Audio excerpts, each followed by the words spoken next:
This is Good Life. I'm Dean Wilson. Stay tuned for today's program. It's very interesting. Dr. Charles Fenzi is with me. He's the Chief Medical Officer and Chief Executive Officer at the Santa Barbara Neighborhood Clinics. We talk a lot about COVID-19, probably stuff that you've been wondering, like when can you touch your face again? We're going to get to that. Good Life is next.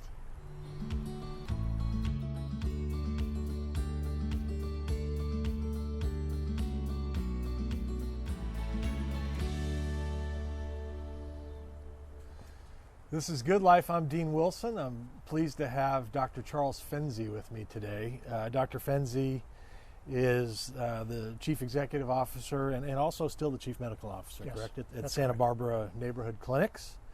Reading about Dr. Fenzi was actually fascinating. He has a long history in medicine, including a lot of experience working with vulnerable populations, and I want to talk about that today. He's for 30 years, he was a primary care physician before coming to Santa Barbara, where he's been for 8 years at the Santa Barbara Neighborhood Clinic.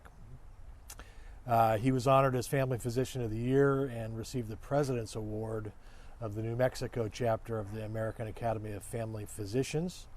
And then he came to Santa Barbara, and where he's been at the Neighborhood Clinic and most recently adding CEO to his title.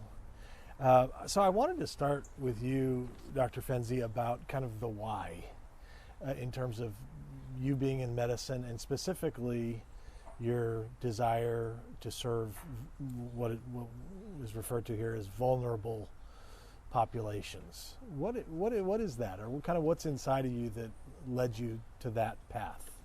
That's a really hard question, actually, because probably the first experience I had was when in New Mexico, in Roswell, this little town in Roswell, we took turns taking care of whoever didn't have a doctor in the emergency room.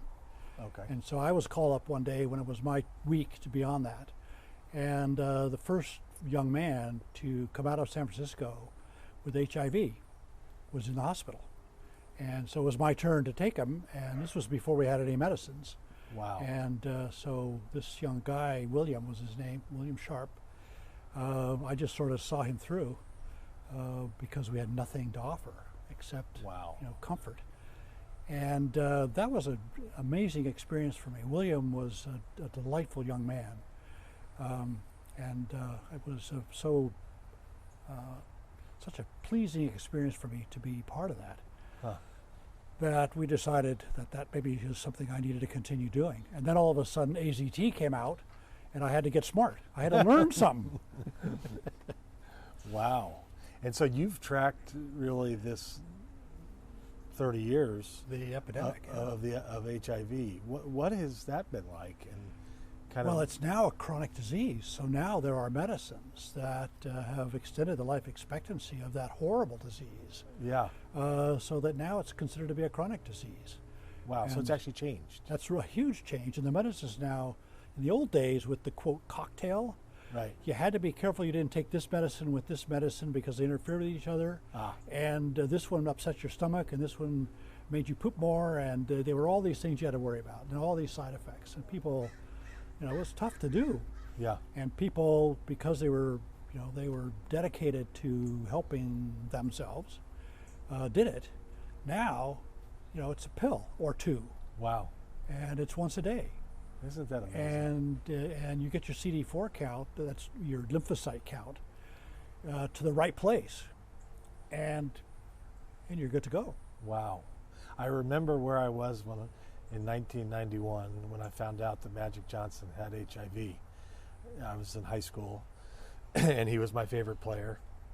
Mm-hmm. And when that happened, the sense was it was a death sentence. It was. I mean, and it was. It was. So 1991, that's 29 years ago. At that point in time, if you got that diagnosis, it was about comfort? I mean, it was about... That's what it was. It was, because it was a terminal illness. Yeah. It was like having a terminal cancer.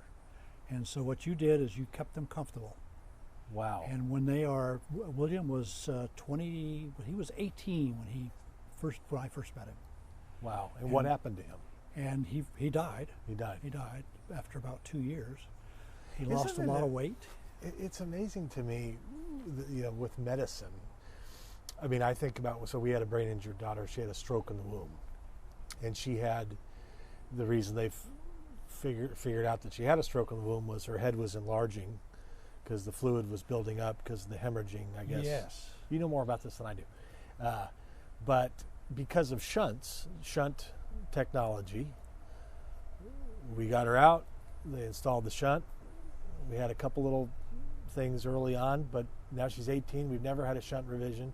And I'm thinking, that shunt, somebody invented that shunt. A little tube. That kids, and I've heard about this, kids that, especially in other countries, just die of hydrocephalus. They just, and that may have been the case for us 30, 50 years ago. You know what I mean? That's right. So our lives are deeply impacted by medicine and medical technology. Would you say? I had a friend in Roswell who was a neurosurgeon, amazing man, incredibly skilled, and he decided to go and do a missionary trip to Kenya. Huh. And he was driving down the road, automobile accident, head injury, blood coming out of his ears, and he knew how to fix that guy, but did not have the equipment to do it. Is that right? And had to watch this young man die. Oh, and that was heartbreaking for him. Yeah, wow, it's amazing. I mean, I think that's such a gift. We don't know how fortunate we are to have Yes. access to that kind of technology. Yeah, it's really amazing. Tell us, just for somebody who's watching who has never been to the neighborhood clinics, tell us just kind of about what Santa Barbara Neighborhood Clinic is. And then I want to get to the vision and kind of the campaign and where you're headed. But just talk about kind of the neighborhood clinics today. So, the very first impression that I have of the clinics is the one I have every single morning when I go in there. The first thing that happens when I go into any one of our clinics is the smiling faces of my staff. The staff in these clinics are just incredible. Yeah. So we're sitting here in the midst of this pandemic. Yeah. And these people are showing up. They're finding they are wives, they are husbands, they are mothers or fathers. Yeah. And they're coming to work and leaving their spouse to take care of these children that then when they get home, tired after doing all this work, they then have to take care of and cook for, and and these are just amazing people. So we start with that. Yeah. That's the group that you deal with. Yeah. We also have an amazing group of clinicians. Another reason that I like being there is I get to rub elbows with these really smart people. Mm-hmm. We have 2 Harvard graduates on our staff. Wow. We have 4 Stanford graduates on our staff. Wow. We have a pediatrician who did part of her training at Columbia University in New York City. Wow. So, I mean, these are people of skill, of real talent and skill. Right. And they're doing this because they really want to do community medicine, which is providing care for the most vulnerable in the community. And that seems like almost a calling. I mean, it's something more than a job. It's incredibly satisfying. And I think that's what drives people to do that. Yeah. It's just the satisfaction. So when I was in private practice, sometimes the expectations were different than the expectations amongst this group of people. Uh-huh. They are delighted that we're available to take care of their diabetes. So they can continue to work their 2 jobs so that they can send money back home to their family in Guatemala. Just salt of the earth. It's this partnership with these folks who have some amazing stories of their own. Yeah. Getting here. And you in there, I mean, you were in private practice for 30 years? 27. 27. In New Mexico, So you saw a lot of people. Yep. I delivered babies. I got to watch them from the beginning to the end. You delivered babies? I delivered babies. One of my most pleasant experiences, delivering babies. I got to deliver babies of babies. The first lady I ever delivered had me take care of her when she was pregnant. Wow. And that was really satisfying. There's a long list of things that you've done that I have not done. Delivering babies among them. Well, here's a secret. Okay. I don't tell everybody this, but delivering babies is not rocket science. The idea is to be there and witness an amazing event. Really? Most of the time. Most of the time, right. Occasionally you have to intervene and help the process along. Yeah. But most of the time, you got to catch the baby.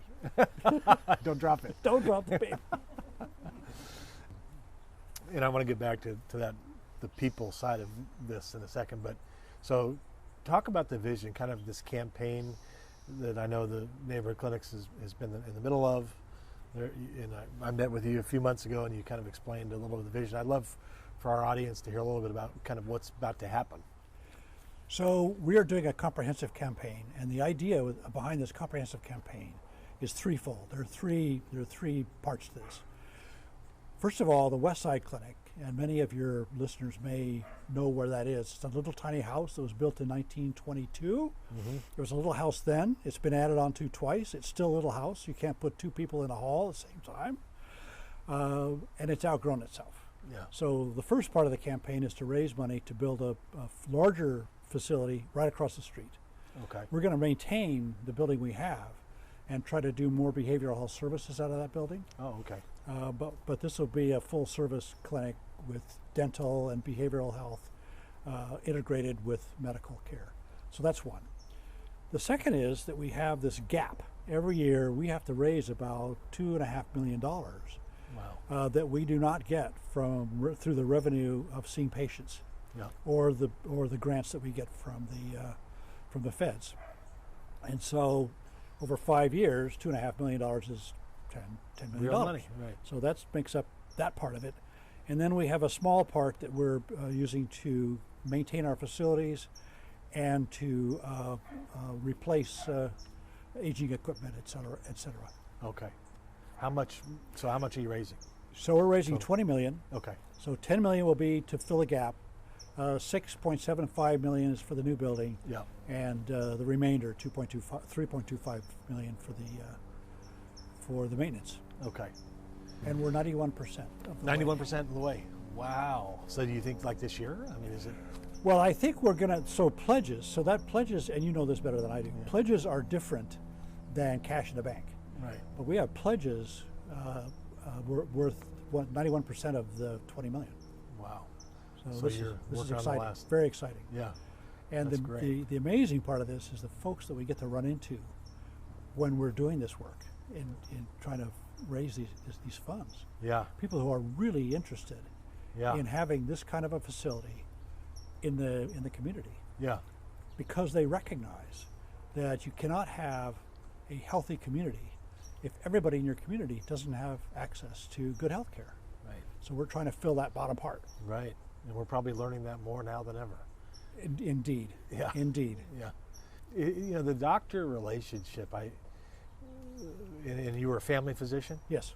So that just seems like such a special thing. I remember the doctor that we went to growing up, and I remember the office. I remember there seems like there's can be such a bond with the family and that doctor. Is that something you experienced? That was one of the reasons that I selected this. When I went through my training, every rotation I took in a different specialty, I said, oh, that's what I want to be, a neurosurgeon, or I want to be a pediatrician, or I want to be this or that.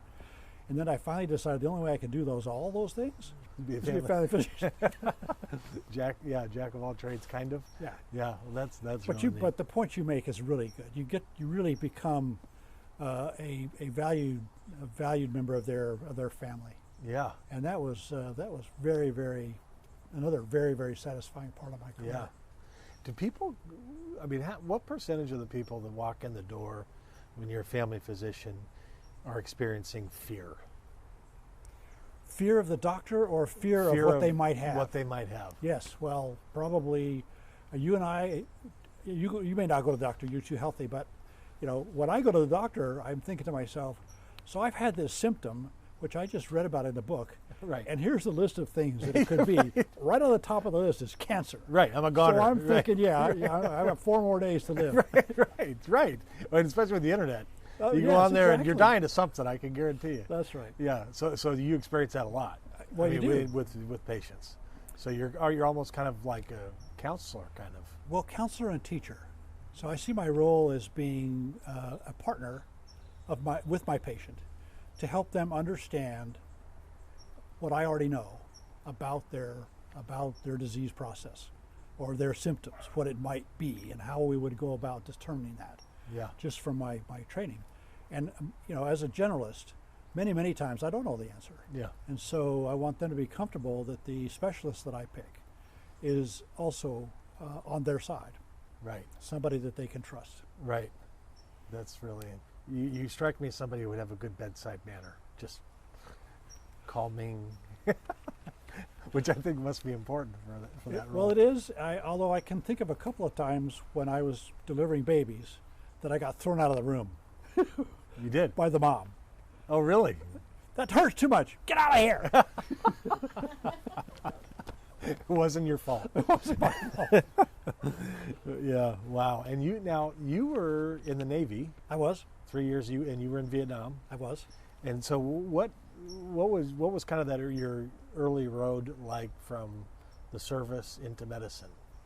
Tell us about that. Oh, that's a great question. So I was on river patrol boats, and one of the places that we ended up going, my last tour, was up along the Cambodian border in a little canal.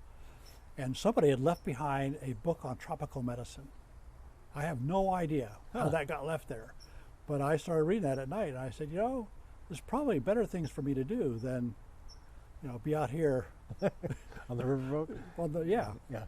And so when I got back, I applied to medical school. So that was really the start of it. That was really when I decided to do that.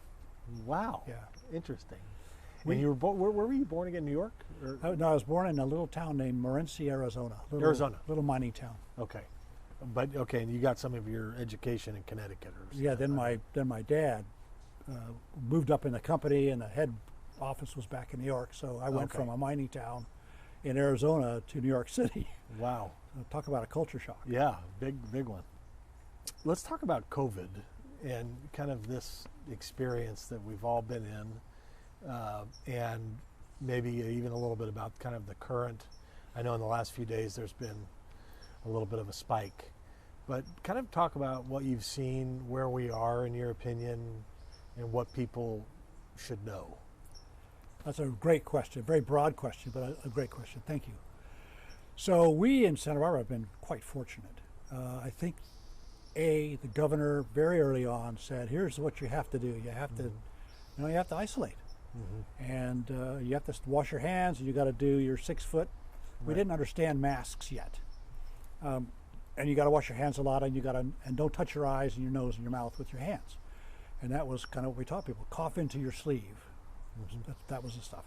So doing all that stuff, we were able to what they call flatten the curve. So if this thing had been allowed to just take its own course, we would have seen this incredible spike, and it would have overwhelmed our healthcare system. There wouldn't have been enough hospital beds. There wouldn't have been enough. Well, we saw this in New York. There wouldn't have been enough ventilators. The personal protective equipment would have run out. So thanks to our governor and maybe our geography, we had a relatively mild. We still had people die. We had 29 people die, but relatively mild compared to other places.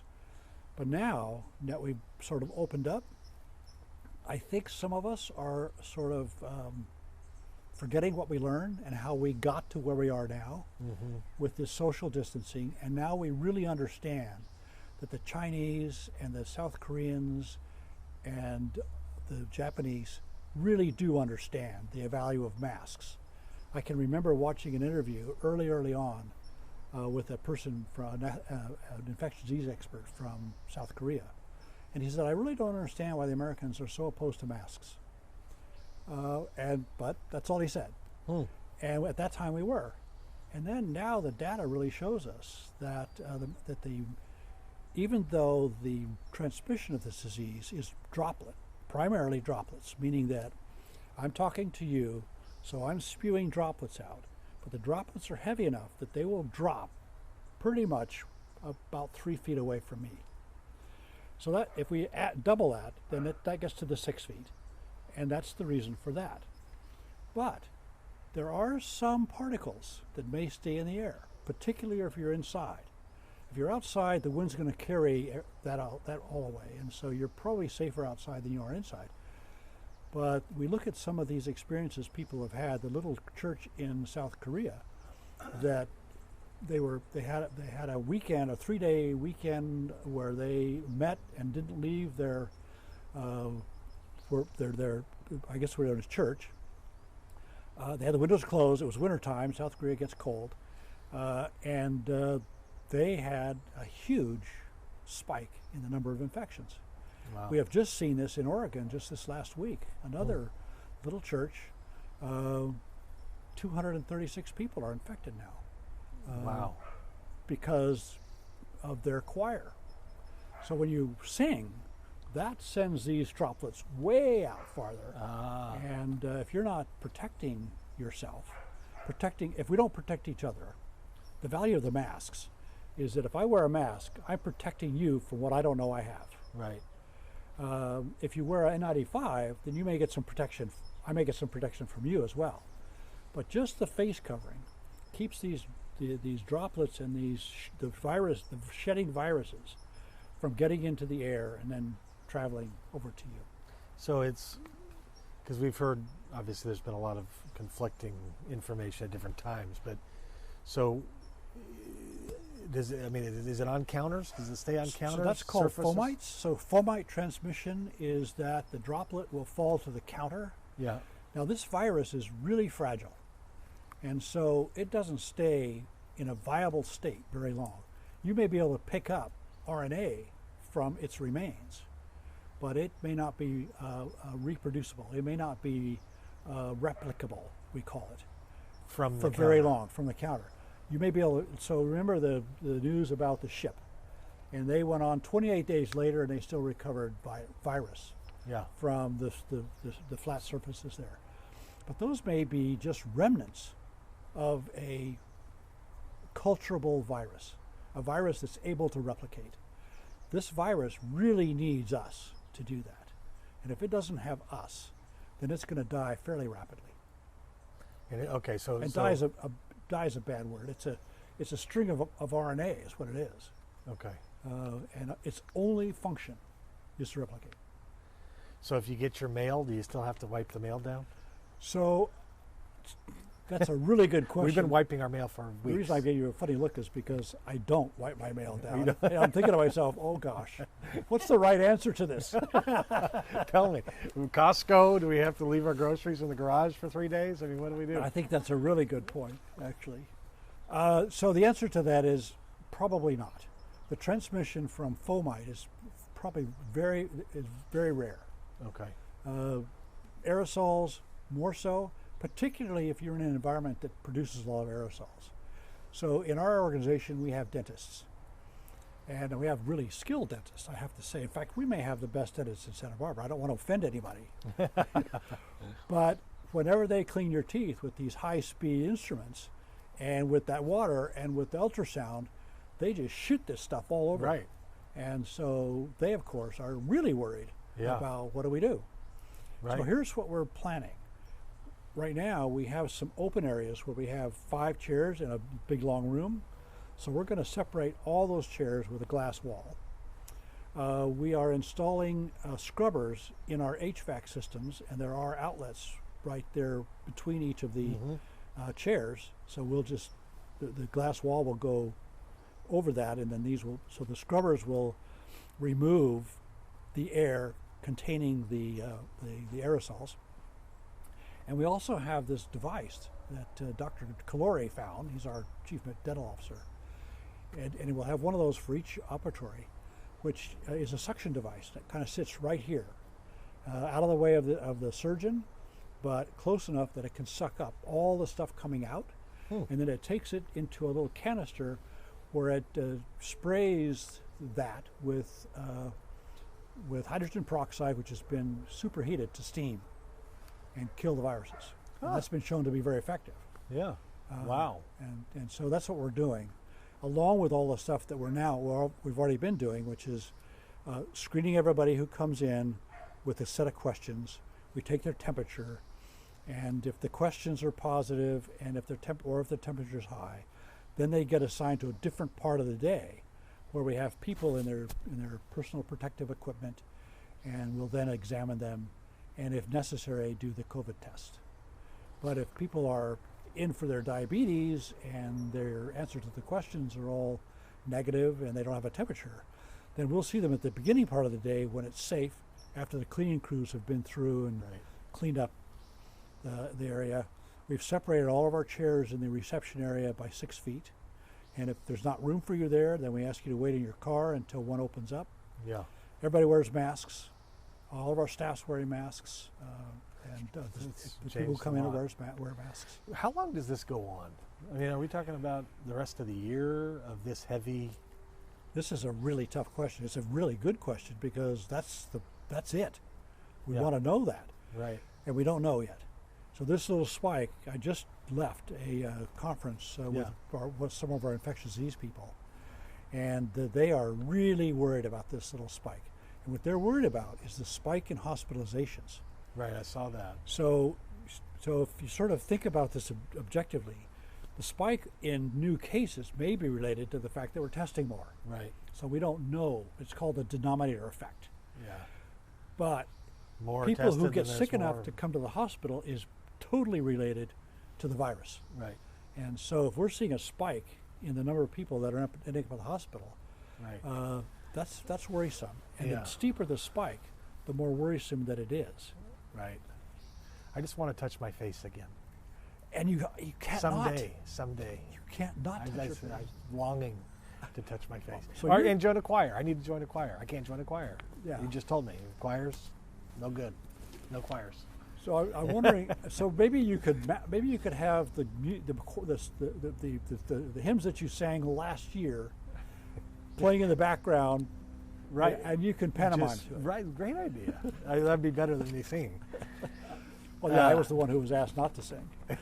Yeah, I've never been asked to join a choir, actually.